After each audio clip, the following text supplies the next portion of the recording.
Qarabağda, xüsusən də Verşiç uzun müddətli çıxış edir. Benziya isə son mövsümlərə 2023-cü ildə qışda qatılsa da qeyd etmək lazımdır ki, dərhal artıq yeni mövsümdən etibarən mühüm futbolçuya çevrildi və indi bir çoxlarına görə Qarabağı benziyasız təsəvvür etmək çətindir. Sən necə düşünürsən? Müqavilə uzadılmadı. Bəlli məsələdir ki, benziyanın təklifləri vardı. Bu barədə bizə də açıqlama vermişdi. İndi isə artıq ayrıldı.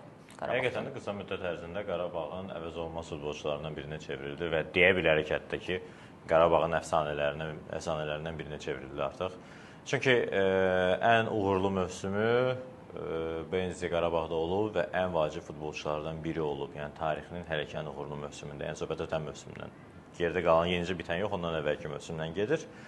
Və azarkeşlərin, ümumiyyətlə Azərbaycandakı bütün futbol sevərlərin yaddaşında ölkəmizdə çıxış etmiş ən parlaq legionerlərdən biri kimi qalacaq Benziyə. Bir məsələ də var, bəlkə də adına görə bura gələndə artıq adı böyük ad olan futbolçular arasında məhz meydanda göstərdiyi arasında çox az fərqin və ümumiyyətlə fərqin olmadığı bəlkə yeganə futbolçudur. Adı böyük oyuncular gəlib bizə, məsələn, daha da böyük oyuncular gəlib, Essien olsun, Honda olsun, o tip futbolçular, amma onlar artıq karyeraların sonlarında və böyük turnir hədəfləri haqqında düşünmədiyi dövrlərdə çıxış ediblər ölkəmizdə və Emin Penza və s. belə futbolçular da olub. Amma Yasin Benziyə gənc yaşlarında kifayət qədər məşhur, Lyonun əsas futbolçularından biri olmuş bir oyuncu idi və bura gələndə karyerasında ciddi eniş yaşanmışdı. Amma gəldi, Qarabağda, Azərbaycanda karyerasını dirçəltdi və Əlcəzair yığmasına qayıtdı. Elə 2 gün öncə Əlcəzair yığması ilə yoldaşlıq görüşündə iştirak etdi, bir qol, bir asistlə həyatda qaldı. Onun üçün də tamamilə fərqli bir dövr yaşandı burada və o da mən əminəm ki, Qarabağdakı dövrü xüsusi xatırlayacaq hər zaman, yəni karyerasını bitirəndə və s. Yəni ki, karyerasının uğurlu dönəmlərindən biri kimi bunu xatırlayacaq. Və doğru qeyd etdin, sən o mövsümün ortasına gəlmişdi və xatırlayırsansa o zaman o mövsümün ikinci yarısını o qədər də parlaq keçirməmişdi və bir çoxları Benziya ilə də komandaya Qarabağa böyük fayda verə bilməyəcəyini düşünmüşlər. Amma öz üzərində işlədi, çalışdı və indi onun haqqında belə danışmamıza kifayət qədər səbəb verdi. Və təbii ki, biz indi bu rəqəmlərə baxırıq. Çox parlaq karyerası var, titullarla yanaşı, həmçinin faydalı qolları, həm Avrokuboklarda, eləcə də Misli Premyer Liqası çərçivəsində bu mövsüm 32 oyuna 7 qol, keçən mövsümün 27 oyuna 12 dəfə fərqlənməyə bacarıb.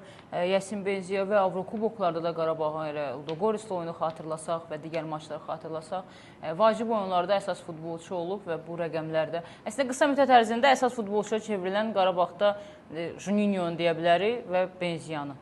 Yəni çünki çox vaxt futbolçulara vaxt lazım olur Qarabağda möhkəmlənmək üçün, heyətə düşmək üçün və mən xatırlayıram yanvarda gələndə hətta debüt maçından öncə biz legioner çəkəndə Gentlə oyuna hazırlaşırdı Qarabağ və hətta bir çoxları düşünürdülər ki, Gentlə oyunda Yasin Benziya oynayacaq, amma təbii ki, o öz formasında deyildi. Bu birinci belə nümunə deyil ki, formasından uzaq olan və yaxud da ki, karyerası bir çox hallarda artıq bitmiş kimi sayılan futbolçular Qarabağda ikinci dəfə yenidən artıq futbola qayıdırlar və çox yaxşı şəkildə. Yəni 30 yaşı var Yasin Benziyanın. Böyük ehtimalla mən belə fikirləşirəm ki, bu Fransadan gələn təkliflərdir. Yəni, çünki özü də istisna etmirdi ki, Fransadan təkliflər var, ola bilsin ki, ora gedim. Necə ki, keçən mövsüm Zubir'in eyni məsələsi var idi, Zubir Qarabağda qaldı. Amma sırf Benziya məsələsinə həmçinin daha bir aspektlə məncə toxunmalıyıq ki, bu qədər fayda verən futbolçunu yayda gələcək futbolçu, hansı son mövqeyində gələn futbolçu əvəz edə biləcəkmi? Sözsüz bu sualdır və bu sual kimi o futbolçu meydanda görəcəyimiz ana kimi qalacaq. Bir futbolçunun gəlişi ilə belə bütün suallara aydınlıq gəlməyəcək, amma bu təbii bir prosesdir. Hər bir klubun 3-4 ildən biri yaşamalı olduğu bir prosesdir, keçməli olduğu bir prosesdir və bu Qarabağ üçün, Qurban Qurbanov üçün də